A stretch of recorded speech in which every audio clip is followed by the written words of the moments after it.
Guys, here we are on a new episode. Today, I'm blessed and I'm very happy to host a great person, a person who is turning a family legacy to a national and hopefully international phenomenon. Join me on welcoming Bernadette Farag, the president and the CMO of OSMOW'S. Hello, Bernadette. Hello, Mark. Thank you for having me. Thank you for having us as well. So today, guys, we're in Mississauga. Other than sitting with a lovely lady as well, I got to experience a new city.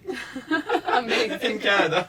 You might want to tell us just like a quick brief about you and just, how did you end up where you are at today? And we're going to take it from there. Sure. Do you want the origin story? Of course. All right. We want the juicy stuff. The juicy like, just like the sandwiches. I love it. Well, back in the day, so 98, my family moved from Egypt to Canada. And because my parents' education didn't account for anything, my dad and mom just took different odd jobs to keep the family afloat. And seeing how that was something that wasn't feasible for us, my dad decided to spend his life savings on two major purchases: a home for us to live in and a pre-existing sub shop in Streetsville, Mississauga, so the city you're in right now. Wow. The pre-existing sub shop did well for us up until it didn't. We had in that little town Subway, Quiznos, and Mr. Sub opened up nearby, and we saw sales plummet. In one day, we made $47. Wow. $47. I remember that number vividly. It didn't even cover expenses. How old were you at this age? When we first started, OSMOW'S was 13, so at the time maybe 12, 11. Wow. So at that point, my dad, there was really not much for him to do, but one day he was working at the sub shop and he was cooking himself traditional Egyptian food, and a customer that typically comes in, we had two unique subs, pizza sub and the Philly cheesesteak at this little sub shop. And so a customer that typically walks in to get one of those, he ended up asking Sam, he's like, "Hey Sam, what smells so good?" And so my dad said, try a bite, because, being Middle Eastern means you gotta share your food. 100%. And the customer tried a bite and he said, "Can I buy that instead of my usual sub?"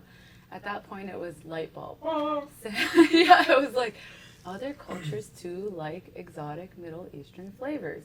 That's what my dad determined. So he came home, he announced to family and friends, "I'm shutting down the sub shop and opening up as a Mediterranean cuisine."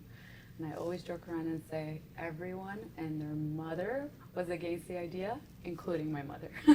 Wow. People in 2001 had no diversity in food. They didn't know what shawarma was, and so it was a very big concern that people wouldn't accept shawarma. So anyways, determined or stubborn, we shut down the sub shop as a family. We all renovated, and then a week later we opened up as our family last name, OSMOW'S. Nice. And we opened the doors and crickets. People didn't know the food, the concept, and therefore they did not want to try it. Luckily, a couple of months later in June, there's a parade that takes place across the street, or like literally right in front of the window. There's a crowd of people right in front of the window, yet no one was walking in or trying the food. Dad, being a genius, he looked outside and then he went to the rotisserie, started cutting that delicious shawarma. Wow. Was it facing the street or? Yeah, well, the window it's kind of sideways. Yeah. It's the Streetsville location, it's still there. It's a tiny, long restaurant. But yeah, exactly. So you could see everyone outside, but nobody was coming in. So he determined, okay, let me get my food out there to them.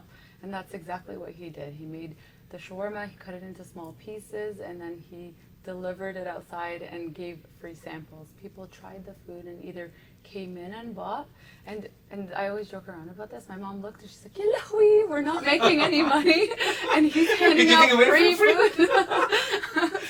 So she, to her delight, people who tried the food came in to purchase it or brought their friends and family the next day, and literally the next day we had a lineup out the door. Our best marketing yet. Word of mouth. Wow, it's actually, it's sampling. Yeah, it's literally sampling. Yeah. So you're like 12, 13 at this age? So when we turned it into OSMOW'S, I was 13. And the thing is, was it? You're trying to calculate my age. Well, I'm bad in math, so that's good for you. But you're very young, which is great. It's a good genes, Egyptian genes. So because I'm trying to think, so 2001. Marketing wasn't as marketing now. It wasn't accessible as now. The whole internet did not happen at that time. Exactly. For all family of immigrants, sometimes there's language barriers, there's like educational barriers, there's like multiple stuff at this time. But your dad's, he was persistent, making it happen. Taker and persistent. If you're not gonna buy, I'm just gonna shove it. I'm gonna make sure you try it because Exactly. I know you will love it. Kind of like that original customer of ours that tried it and loved it. Wow. Yeah. Okay, so coming back to you at this time, so OSMOW'S started, Yes. and where was Bernadette at this time? At this time, I was obviously delighted to see because back when we had the sub shop and we were at that $47 price point that we were getting every day, we were struggling. And my mom used to share, we might not make the mortgage this month. And she was really scared and she really instilled the fear in me. And she always confided in me. Out of her 3 kids, it was always, she'd tell me the situation and I would really feel the burden for the family. Wow. And so it was very scary. And then seeing obviously what my dad did and how persistent he was, it was a beautiful thing because now you've seen that being persistent, being determined makes you successful. And I genuinely believe that to this day. At this point, obviously, it's me, my brother, and my sister, and we're working Wow. side by side in the restaurant with Dad and my mom too. We all worked in the restaurant at that point, and we didn't get paid because realistically, we were just barely now starting to make it and Wow. building up the restaurant. And so the moment we started getting paid is when Dad said, "Okay, we're in a good spot now, and mortgage Nice. is being covered." And Because I'll tell you on this point, because one of the famous sentences I like and I always try to live by, you will only fail when you stop trying. yes, If you keep trying, eventually it's going to work. exactly. If not now, in a month, in a year, it's not always the regular growth. It's sometimes it's 0, 0, 0, 0, boom, and then Yeah. it goes up. So now OSMOW'S is moving. You guys are getting paid, which is good. It's not any more free labor. No more free labor. Wait, no, but Thanks. in our cultures, because it's somehow different in our cultures. In Yeah. Arab culture, it's It's normal. normal. it's completely I normal. know. I was shocked when he offered me. It was $20 in a weekend. I was like, wow. Well, that's good. It's good that right now, it No, has it a won't different fly. value. It doesn't, I'm sure your daughter or your kids won't have. No. After that, how was the shift? So how did things evolve? Okay, that's a long story. I worked 10 years in restaurant alongside my dad, obviously my siblings and my mom too. And then he kind of kicked me out. He said, I need you to get a job somewhere else. I need you to know other than OSMOW'S. I don't want to have a narrow-minded person that only knows OSMOW'S. I want you to go and Wow. expand your horizon. That's very smart. And at that point, I was kind of relieved because I felt like I could never really leave his side. I felt like I needed to be there. So when he gave me the green light, I ran with it. I got my experience elsewhere until one year he called me back in 2017 and he said, I need you to come home. And so I said, I'll look into it and I'll think about it. My mom's words Did he kept give you a good ringing in offer? my ears. It wasn't, I knew it was going to be good, but it was more so for my dad to say, I need you, I knew Yeah. it was huge. And at the same time, my mom kept guilt tripping me. How could you work so many hours in a day for a business that's not yours when you have your own? And then, Exactly. so at that point, it kept ringing in my ears, and I thought, okay, for sure, let's do it. 2017, we had a head office at that point, but it was 5 of us. Oh, wow. It was my dad, myself, an admin person, and 2 accountants. That was in 2017. And how many branches? I want to say 40, maybe less. Nice. But at that point, yeah, it was very low. And then I ended up calling my brother, and I said, Ben, you got to leave your job. We have an empire of a business here, and I do not know how they were doing this without Wow. us. Okay. Let's Question. do this. So before, because I think that's gonna take up the rest of the conversation. You've had your taste of entrepreneurship. You come from an entrepreneurship family. Yeah. Yet you had a job. How did that feel? How did it feel when I worked outside? Yeah. I liked it. My mom said it right. I always worked a ridiculous amount of hours to the point where my husband, before we had kids, he's like, "Are you sure you could do this? You work all the time. When will you have time for kids?" And I said, 100%. "I'll make time for my kids." Wow. So he had to almost make me think twice. Do I have time for kids? But I've always loved kids. Anyways, ignore that. When it came down to working outside the business, I enjoyed it. I felt like I strived. I felt like I flourished, and I felt like I got to experience that's my first experience at marketing. I worked in a marketing company and I really enjoyed it. I didn't do marketing there. And so when my dad called me and said, I need you in marketing, it kind of sparked my eyes because I recruited for all these cool marketing roles, but I never did it myself. And I always thought it would be cool to do. So it was a bit of excitement, but also nervousness because of course you don't want to fail the family. You don't want to fail. Exactly. So now you're in the family business. How was, let's say, the initial parts? Because the first generation, there's always this struggle between, you know, like, no, I know how to do my things. What I did got us here. Yeah. But then what comes after that? So with Dad, I honestly give him all the kudos in the world. Wow. It's almost like he trusted us. And the moment we came in, he's like, okay, you own this, and he let us run with it. He let us make mistakes. He let us learn from those mistakes. He told us if we did something wrong and why it was wrong. And we grew and learned with the business. And I think the wrong makes you learn way faster than the right. I always tell my team and I always tell everyone, if you're not failing, it means you're not trying hard enough. Yeah.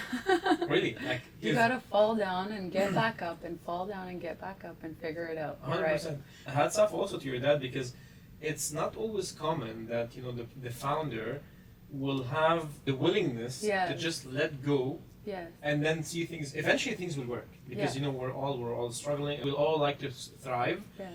But it's a common misconception or a common issue in family businesses to let go of this control. Yes, exactly. So and I think I would struggle with that if my kids come into the business one day. It's how do you let some go but also keep some, because he was still very much involved in the business with us. So he does a lot, we do a lot. It's not like he's fully let go, but we had enough work for all of us to keep it all rolling and going. From when you're talking, I can see the passion of the business, you know, I can sense it. So, okay, you joined in. What was the first stuff you had in mind to kick off with? I was doing franchising when I first started. So I came on board, I helped out with franchising, and I helped out with marketing. Because now internet was a thing. That was 2017? Yes. Oh, that was, internet was the thing. The thing, exactly. So we started looking into the marketing strategies. I rolled out our advertisement across all the buses in the areas that we were in. So every city we had a restaurant. I had an advertising on the buses, and that was something that really brought attention to us. I rolled out our first commercial ever in Cineplex. It wasn't on TV. Nice. And funny enough, my husband and I starred in it, so I hate seeing it. Is it still on until now? Or? Maybe. Maybe in YouTube. It's terrible.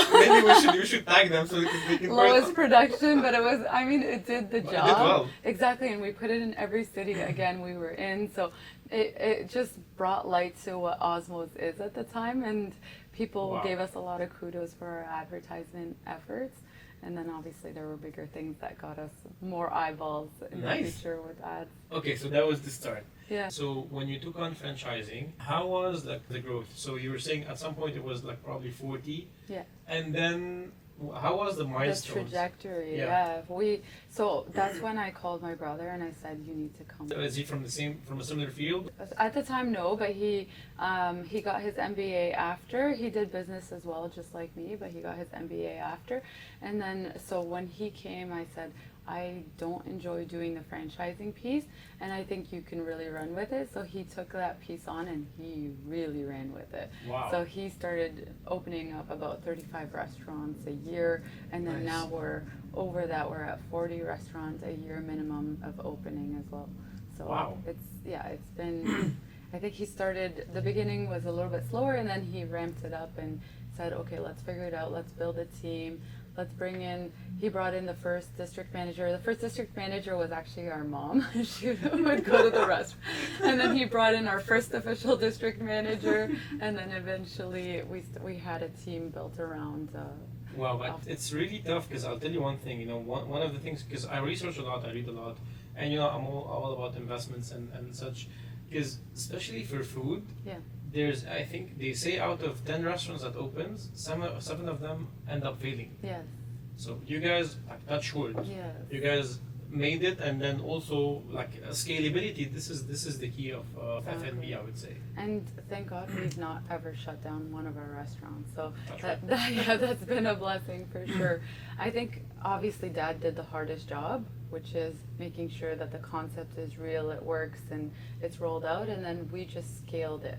So we took what he did and we kind of expanded on it with him. Did he have processes for the stuff? Like, let's say, for instance, at that time when he was handling, Yeah. I'll tell you why, because you're probably gonna know which movie I'm obsessed about.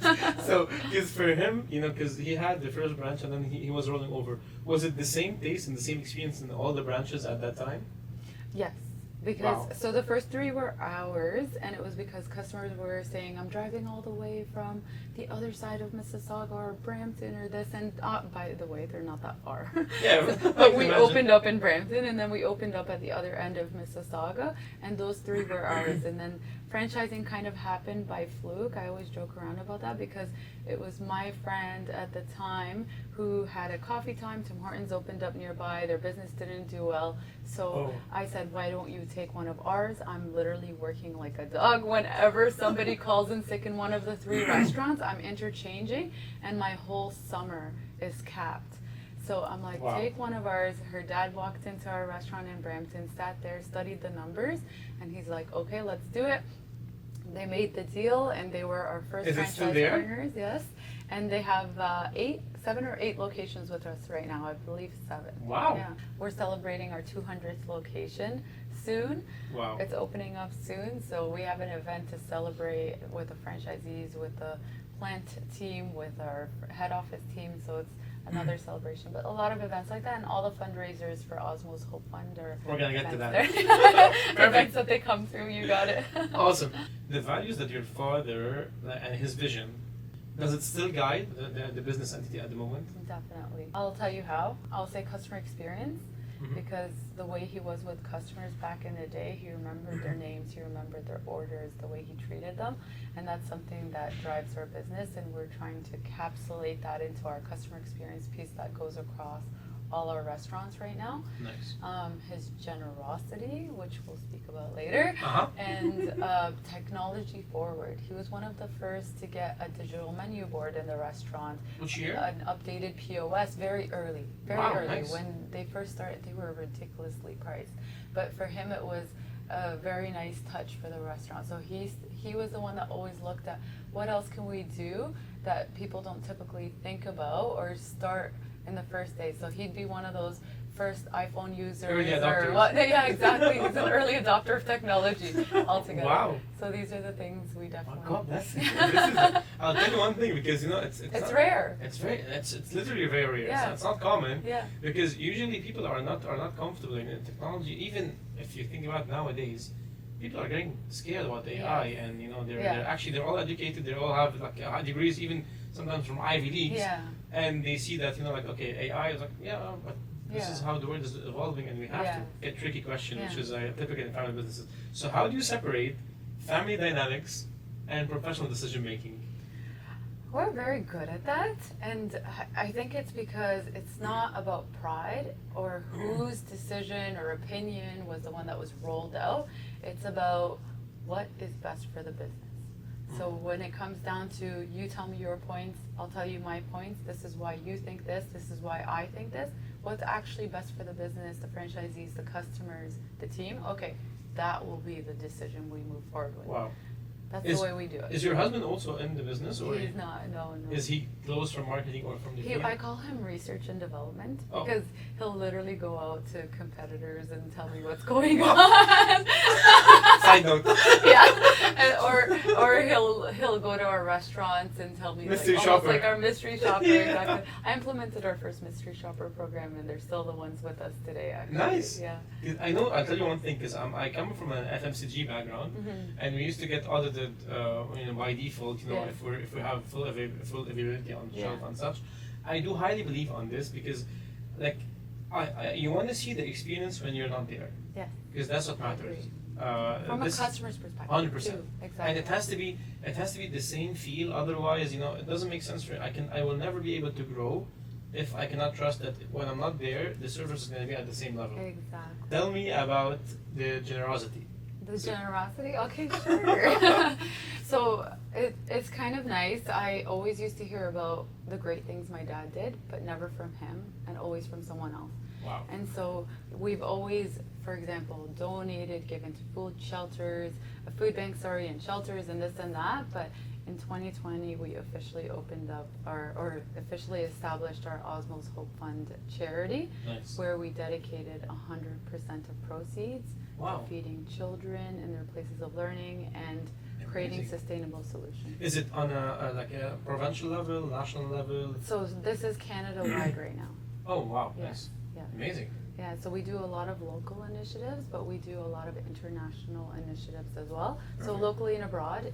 International is feeding children in their places of learning. So these kids get one meal a day in their places of learning. So it's increased attendance in school, it's increased learning, Wow. which is a beautiful thing.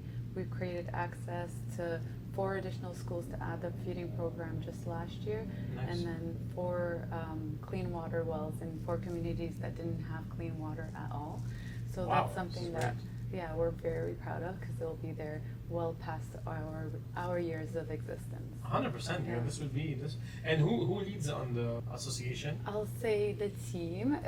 I'm listed as president of the charity, but it's definitely the team that leads. Like, it takes all of us to work on it.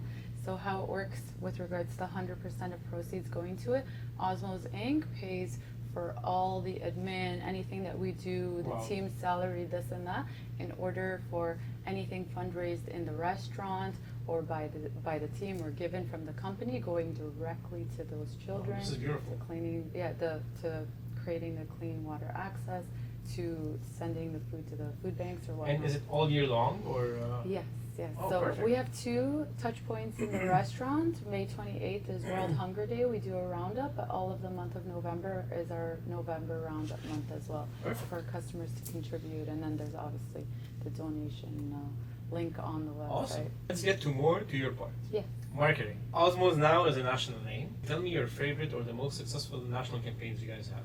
All right. 2019 Raptors campaign. Uh-huh. Nice. So tell us about it. You got it.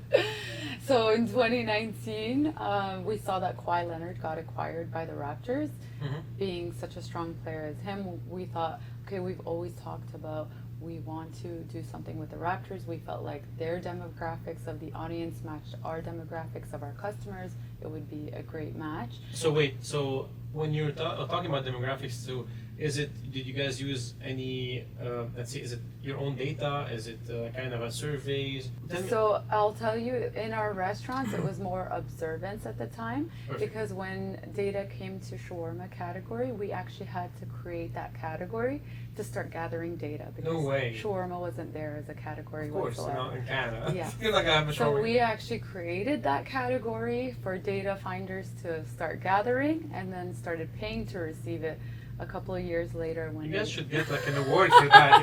I know. We should get some sort of It's piece like, I'm for creating something for you so you can pay me for so, that. so I Right? could pay you to get it. Exactly. It's yeah. ridiculous. Yeah, it's unfair. Okay, so you guys, okay, which is great. So you guys use the data to connect, Yeah. so you guys have the same audience. And Yeah. then let's talk about it as well. So what was the activation? How was the overall activity? So we said, let's do it, and it literally made a couple of calls. The second call I made was to someone who said, I know the agent of Fred VanVleet, and that's who I was asking for, because we wanted bench players that would do well and maybe not cost us as much, obviously Yeah. the marketing budget not being so big then. And so, Is it big now? Is it? well, 200 locations, it's pretty good. They're not on pitch. Oh, you're gonna get us in trouble. No. So I ended up saying, okay, give me that contact. I called the person, and then he said, okay, Fred VanVleet is interested, but he wants to do it with a friend. And I said, who's his friend? And he Oh. said, Norman Powell. And I thought, oh my gosh. Wow. So I told my brother, and we were like, we don't know if we could afford this, but let's say yes. So we ended up saying yes. And it was honestly the best thing we did for the brand. So Nice. we brought them on board. We got a production company that shot the 3 commercials in 4 hours. less Wow. than $10,000. Wow, that's good value for money. It's not what he costs now, I'll tell you that. But Definitely not.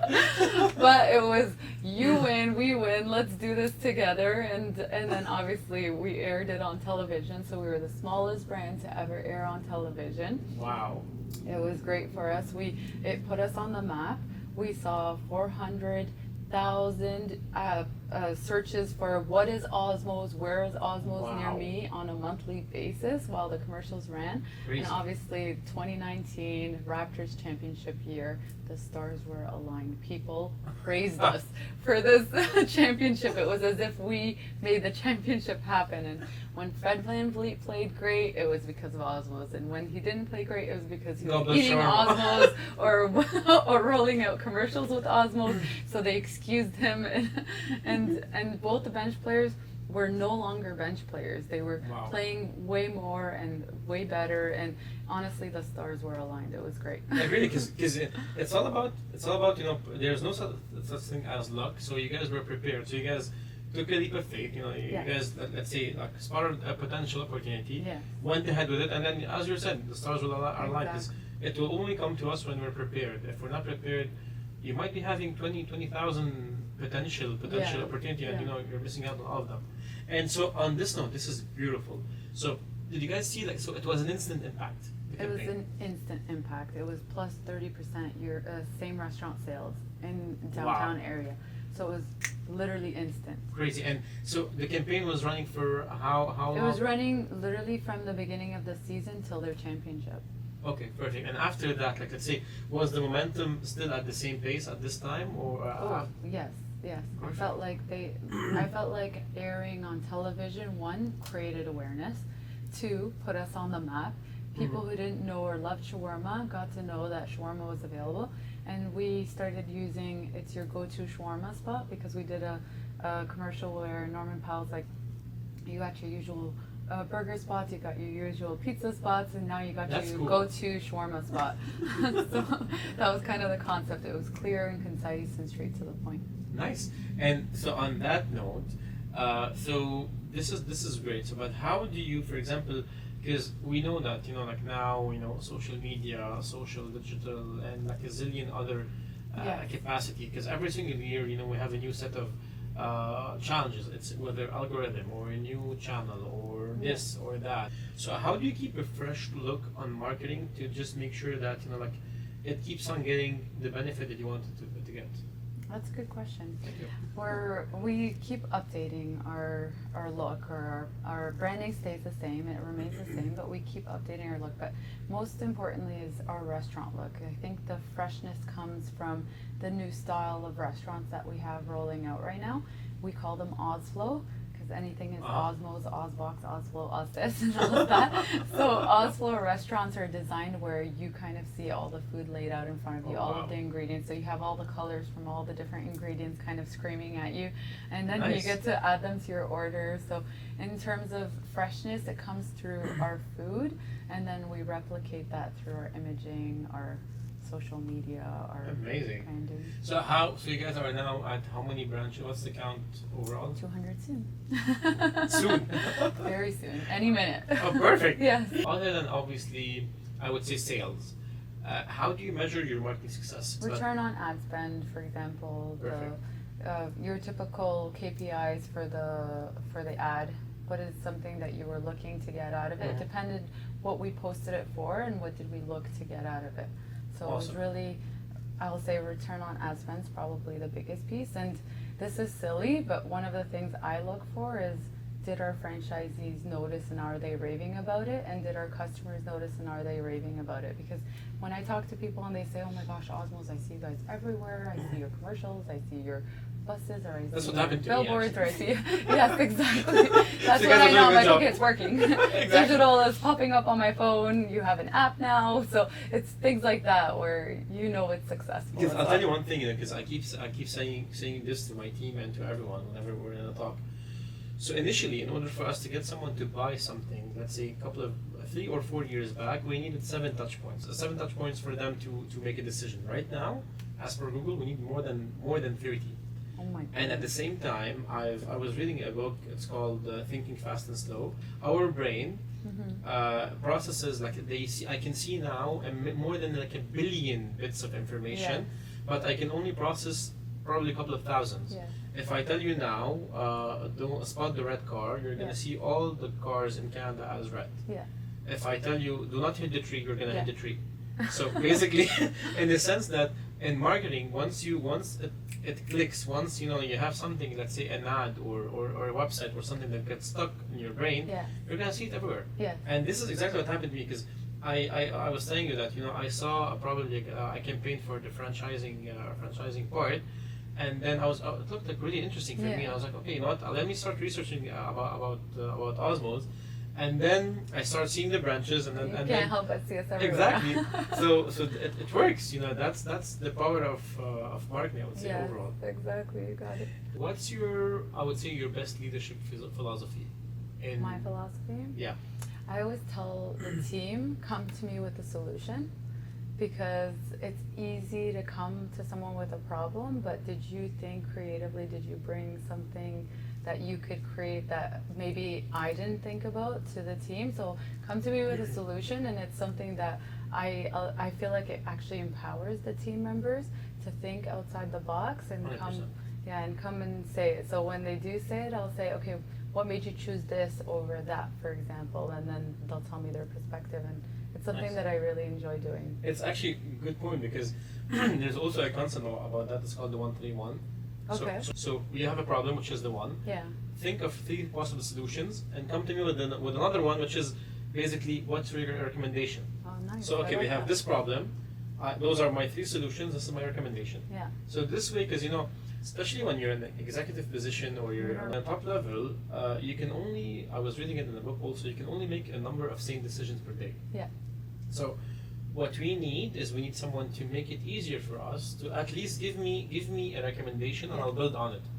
But right now, if you come and tell me like a problem, and being an entrepreneur, I'm gonna think about like a zillion other thing that could go wrong, or a thing that will switch. So that's actually, so you're doing the same idea, but in a different form. I like the 3 solutions. Yeah. Because it gives you a way to think outside of literally one could be the easiest solution, but what are the other 2 that you could do that makes you think creatively? And that's what I like about that. 100%. Yeah. And funny story about this. So I was at our office, and the HR comes in. Actually, she calls me.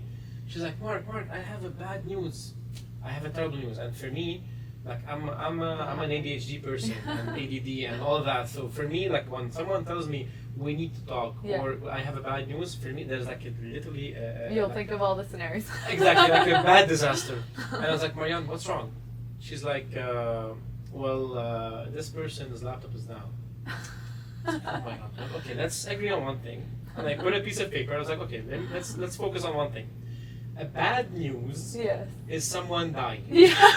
Or you had an accident and I need to rush to the hospital or something. Emergency related. Exactly. A not so good news is basically, let's say someone resigning, or having an issue. The team, they have an issue. Mm-hmm. News is X person's laptop not being in the place. Exactly. So then actually they made it's a funny joke in the office. Now they're telling me, okay, which level? So is it news, bad news, or a disaster? Are your kids within the business at the moment? They're almost 5 and 2 years old. It's too soon. It's too soon. They're eating from them. They're definitely consumers. Exactly. But let's say, if today they come and tell you that we would love to be part of it. I would love that. Nice. Yes. Is there anything that you would think about, for instance, like how would you empower them in a way to make sure that to set them up for success? I think I get them to start ground level up. So what did I do in the restaurant? How often I work? I think knowing the front line is very important. 100%. So actually one of our company policies is that you have to work once every 6 months in a restaurant, no matter your position. Wow. Because you get to see what the front line does. I think it humbles you, the amount of work, the customer service, the long hours and whatnot, and at the same time you get to see things that relate to what you're doing in the office that you can improve upon. that could affect the team as well. Wow, nice. This is really a good approach. Because at the end, the customers comes first. So this is like the cool key about it. Right now, so you're the president and the CMO, right? And how is the management? Yeah. So it's my brother. So my brother's CEO and me, my dad. I think Dad will say principal and founder, my brother and I, and then it's the entire team. So Nice. I manage the plant, I manage marketing, HR, and the OSMOW'S Hope Fund. Oh wow. Yeah, and which we're gonna come to right now, right on time. So you told us a bit already about the OSMOW'S Hope Fund. So what inspired the creation initially? because we're from Egypt.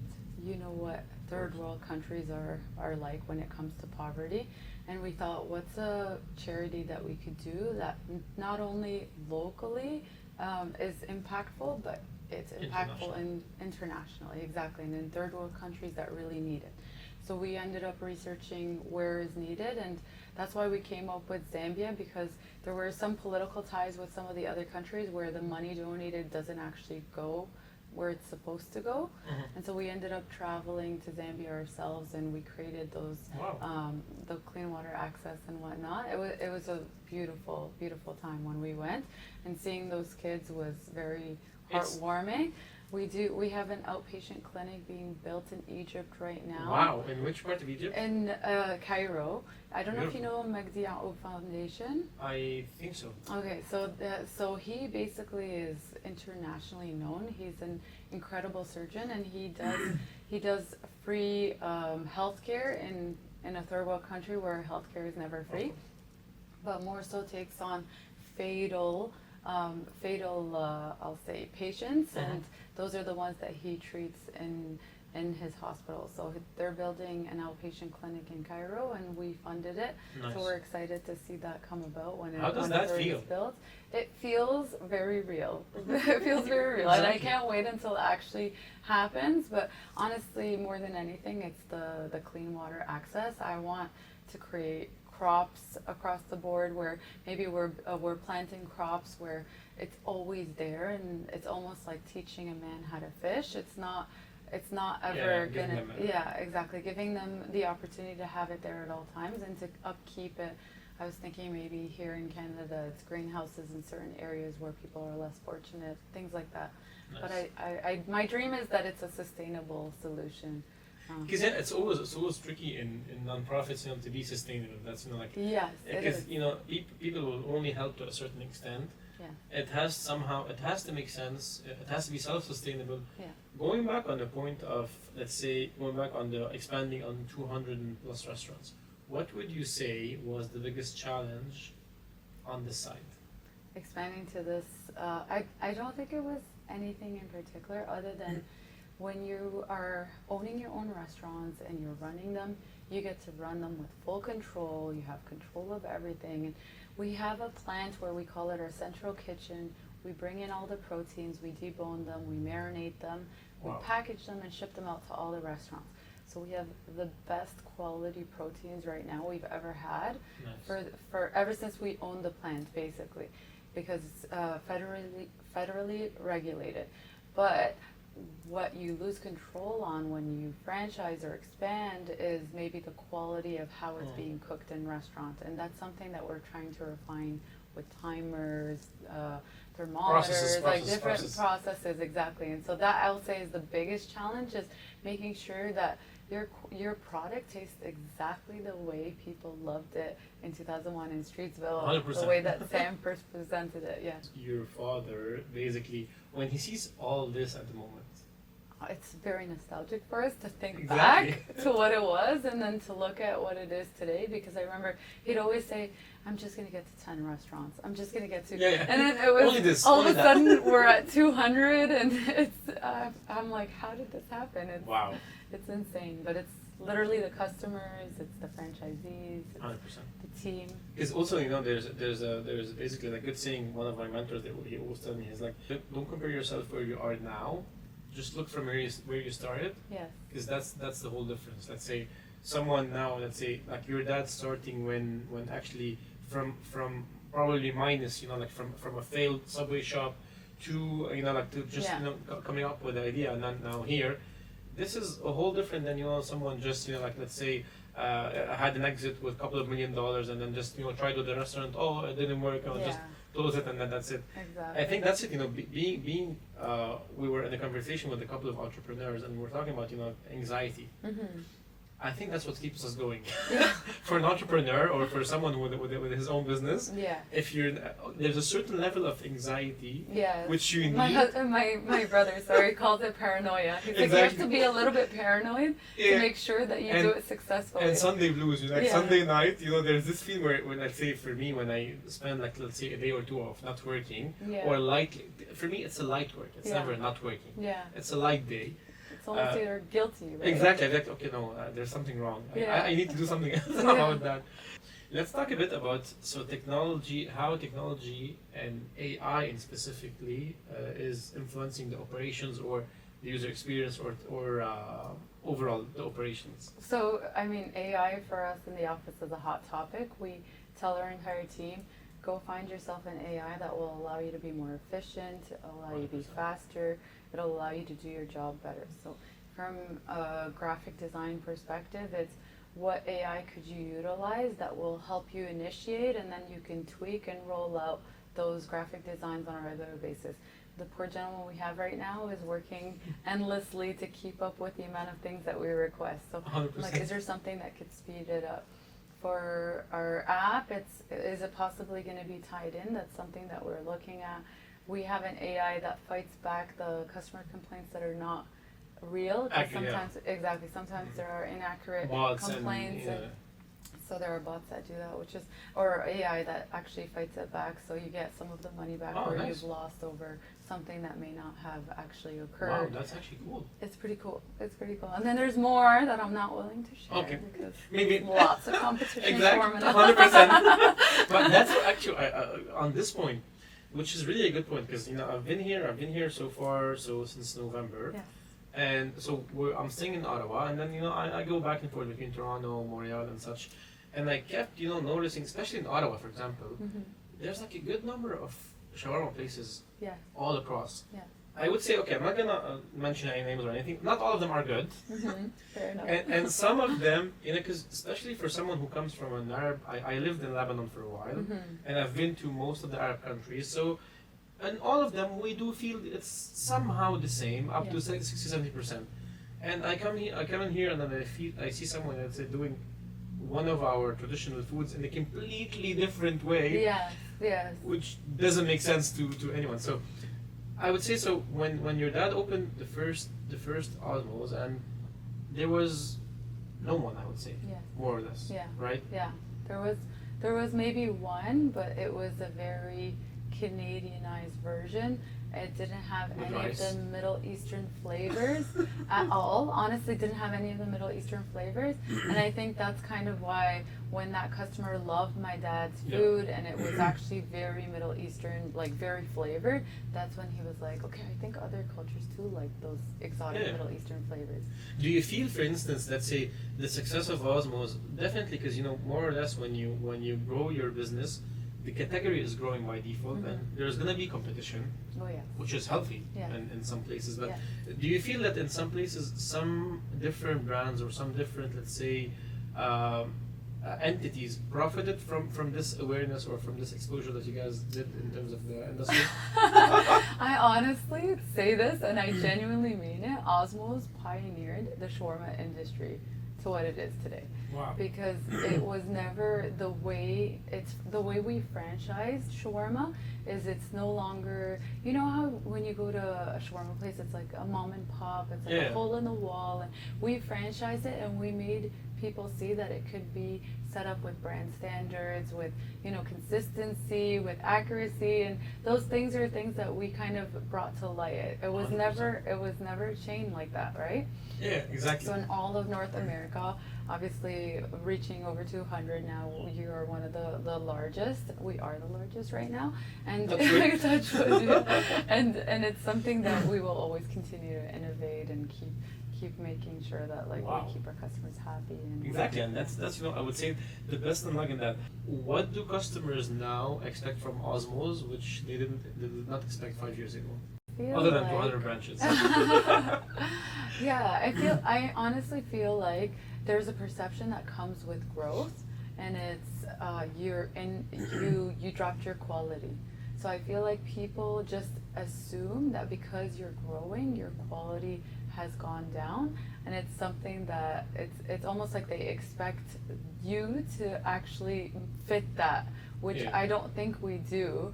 And I want to tell our customers, those that call out these pieces, like come into restaurants or really try our food. If you ever have a bad feedback, let us know, because Wow. we care enough to make sure you don't, and we want to fix whatever you think is not good enough, right? I think actually you're absolutely right, because it happens to all of us. For me, if a restaurant comes and tells me, listen, try all my branches, and if you're not happy, if you don't have the same experience, I'll do something about it. Yeah. And I think there's nothing wrong with actually calling out, because at the end of the day we need to listen to our customers. We need to listen at the end of the day, to what the people are saying. Yes. I was on a conversation with my team today, and we were talking about some campaigns. I was like, and one of the team members, she was like, "We did a great job." I was like, "Do we think we did a great job, or the Or is client it a fact? Yeah. think that we did a great job?" Because we might think we're doing a good job, but if a client is not happy, then any job that we're doing won't make sense. Yes. And I think, going back on the point that you said, keeping the customer at the center of it, and the customer experience, because even if you do the biggest campaign in the world, if you spend all the money you can spend, it will not make sense if, okay, you're going to have a flow of people. If you cannot make them happy, Exactly. you're going to end up, losing them eventually. Exactly. So, let's say, because, we're last couple of 2-3 questions. What would you say for someone, a piece of advice to give to a young person coming into the food industry in 2025? It's a learning piece that we had. When we first opened up as OSMOW'S, we named it OSMOW'S, which is our family last name. And I think that was probably not an ideal situation, because we were known from the Raptors campaign pretty locally, but when we started expanding outside of where the Raptors were most famous, we realized people don't know what OSMOW'S is, and putting the name on the sign of the top of the restaurant didn't really help much. So we had to actually add shawarma at the bottom for people to know what we did. So I'll say the name of Actually, the that's place really is good. very important. Yes, it should almost be self-explanatory. That's something that we learned the hard way. And the logo, family business, I think it's the pride thing. Just don't let it get in the way. You make sure that you choose what's best. Work your hardest. I think if you give it your all and believe it's going to work, then it will work. I feel Wow. like the destination is always the same. How you get there will 100%. change. And at the end of the day, once you reach to the point where you want to reach, you'll forget all the struggles, all the sleepless nights, all the stumbles and the falls, and Yeah. those Yeah. the things Yeah. where we fall on our face. So, last point, I would say actually two small ones. Because actually the time has been running, and I'm not feeling it. Thank you. It's a fun Great conversation. with you. Thank you. What's next for you and OSMOW'S 2025 onwards? Ooh, big plans, big things for us. Global. I hope so. So right now we actually have 6 in the U.S. Wow. And which we're states? In Virginia. Nice. So our headquarters is in Arlington. Oh, nice. That's amazing. And We'll then- get to try that. Yeah. You'll definitely have to. But we're opening up a lot more in the U.S. My brother's kind of responsible for the expansion of the U.S. and it's something that we're very excited about. Nice. And obviously not the best time economically. Yeah, exactly. for Canadian Even, bread, I'll tell you a side note, for us even, because so we have a headquarters in DC, and Yeah. now I'm here, so we're trying to grow the business. Yeah. And I was like, okay, we're not a US company, we're a Canadian company now. Exactly. There We're you a go. Canadian company. But actually, that's the thing which we do in our business. So yes, we have different branches, but we're in every country. We act as a local agency, because it has to make sense. Yeah. But so you guys are now US, and Yes. We've honestly always gotten applications all over the world, and it's more so about doing things right. And so we're expanding in Canada. Our team is working on Canada. They're concentrating on it, and then we have a whole separate team for the U.S. who's helping with the expansion there. And so to me, those are the two biggest markets, and then after that we can think about anything else. It's not about saying we're in this many countries, it's about making sure that we get it right here. Exactly. And then we take it from there. Any plans for Egypt? Oh my goodness, you hit a The soft spot. Yeah, my dad wanted to actually get a plant. He actually bought a plant as a surprise to my brother and I, and then we weren't really sure if we could do it, so it's kind of a little bit on hold right now, and we're seeing if there's someone we could potentially give a master license to in Egypt to replicate the same thing that we did here. Because I think for your dad, I would assume, I don't know, I'm just assuming, for him, it might not make financial sense, but it will make something for him as on an emotional level. Yes, yes. Because at the end of the day, yes, like we can have different homes. Yeah.